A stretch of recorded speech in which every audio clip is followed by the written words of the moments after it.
बिस्मिल्लाहिर्रहमानिर्रहीम। अस्सलाम वालेकुम नाज़रीन, मैं हूं एडवोकेट इजाज़ अहमद नवाब और आप देख रहे हैं मेरा यूट्यूब चैनल कानून की दुनिया। नाज़रीन, बात करेंगे तोशाखाना केस पर, तोशाखाना की अपडेट्स पर, तोशाखाना को इस लेकर अदलिया का रवैया और अपील सुप्रीम कोर्ट में, हाई कोर्ट में, सेशन कोर्ट में आज की क्या अपडेट्स हुई हैं, अदालत में जज और वकील का क्या मुकालमा हुआ है, ये भी आपको बताता हूँ। तोशाखाना केस की आप सारे हिस्ट्री तो जानते ही हैं, आपको पता है तोशाखाना केस स्टार्ट कहाँ से हुआ, अब किस स्टेज पर पहुंच चुका है, सारे मालूम है। आज क्या हुआ, इस्लामाबाद हाई कोर्ट ने जब ये कह दिया कि वो जो केस है उसको दोबारा से आपने हियरिंग करनी है और फैसला करना है कि ये काबिल समात है या नहीं है। सेशन जज साहब दिलावर साहब ने उसका फैसला कर दिया कि ये केस काबिल समात है। चेयरमैन पीटीआई की एप्लीकेशन खारिज कर दी। 12 तारीख के लिए शहादत के लिए केस रख लिया। आज 12 तारीख थी। मीनवाइल 10 तारीख को चेयरमैन पीटीआई की तरफ से इस्लामाबाद हाई कोर्ट में निगरानी फाइल कर दी। निगरानी जब फाइल हुई तो नॉर्मल रूटीन में ये होता है कि जब हम केस फाइल करते हैं वो नेक्स्ट डे लग जाता है, उसकी हियरिंग हो जाती है। लेकिन आज 2 से 3 दिन गुजर गए हैं, वो केस फिक्स नहीं हो रहा। बताया ये जा रहा है कि चीफ जस्टिस साहब बीमार हैं, वो आएंगे तो केस सुनेंगे। जबकि नॉर्मल रूटीन ये होती है कि अगर चीफ जस्टिस साहब बीमार हैं, अगर चीफ जस्टिस साहब छुट्टी पर हैं, अगर चीफ जस्टिस साहब किसी भी वजह से काम नहीं कर रहे, चाहे वो किसी दौरे पर हों, तो जितने भी केसेस फाइल होते हैं वो एक प्रोसेस के तहत जो नेक्स्ट मोस्ट सीनियर जज साहब होते हैं वो उनके इंतजामी अमूर संभालते हैं और केसेस जो होते हैं उनका काम चलता रहता है, निज़ाम इंसाफ नहीं रुकता। लेकिन इस केस में क्या हुआ है कि चीफ जस्टिस साहब ने वो जो केस सुनना था, हियरिंग करनी थी इस्लामाबाद के हाई कोर्ट के चीफ जस्टिस साहब ने, वो नहीं हुई है। इस वजह से कि चीफ जस्टिस साहब बीमार हैं, वो केस नहीं सुन सकते। और ना ही वो फ्रेश केस है, ये नहीं कि वो पुराना केस चलता आ रहा है तो उनके पास है तो फिर नहीं सुना, अगली डेट पे सुन लेंगे, नहीं, फ्रेश केस है।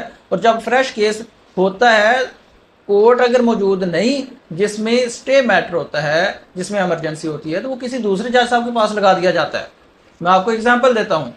पिछले दिनों मैंने पिछले मंथ में एक आरएफए फाइल की, लाहौर हाई कोर्ट में बैंकिंग कोर्ट के फैसले के खिलाफ मैंने अपील फाइल की। उस अपील का मुझे मैसेज आ गया कि 12 तारीख को आपकी अपील लगी हुई है फलां फलां डीबी के पास। थोड़ी देर बाद मैसेज आ गया कि वो डीबी अवेलेबल नहीं है तो आपका केस नहीं लगेगा।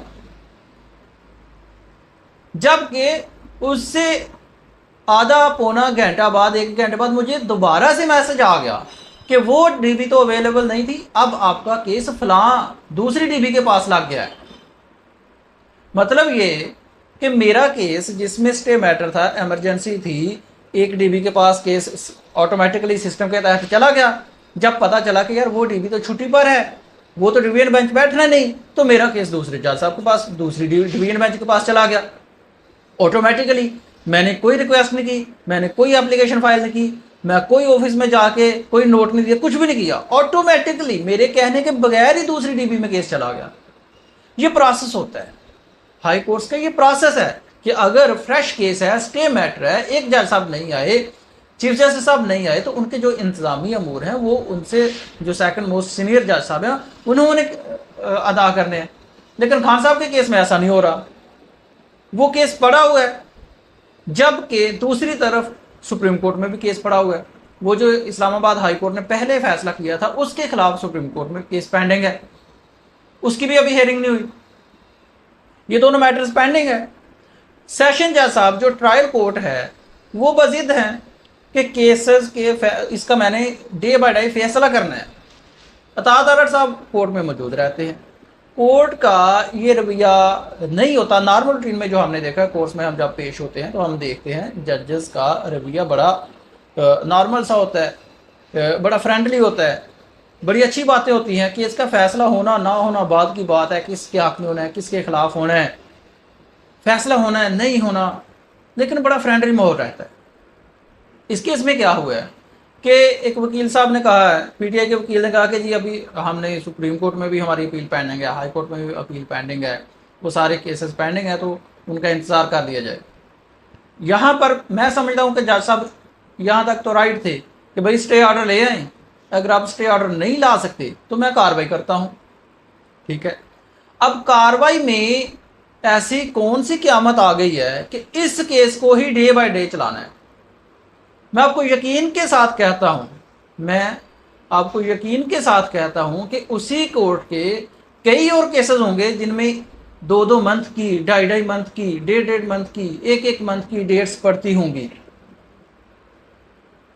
लेकिन इस केस को, तोशा खाना वाले केस को डे बाय डे चलाना है। और मुकालमा ये हुआ है कि जज साहब वकील साहब को कहते हैं कि लगता है आपको लाया ही इसी मकसद के लिए है, और वकील साहब जज साहब को कह रहे हैं कि मेरा ख्याल है कि आपको इसी मकसद के लिए लाया गया है। ये रवैया रहा कोर्ट्स में आज सारा दिन तोशा खाना के हवाले से। तोशा खाना केस के हवाले से चेयरमैन पीटीए की एक अपील पड़ी हुई है सुप्रीम कोर्ट में, उस पर हेयरिंग नहीं हो रही। एक अपील पड़ी है, निगरानी पड़ी है, रिवीजन पिटिशन पड़ी है इस्लामाबाद हाई कोर्ट में, उस पर हेयरिंग नहीं हो रही।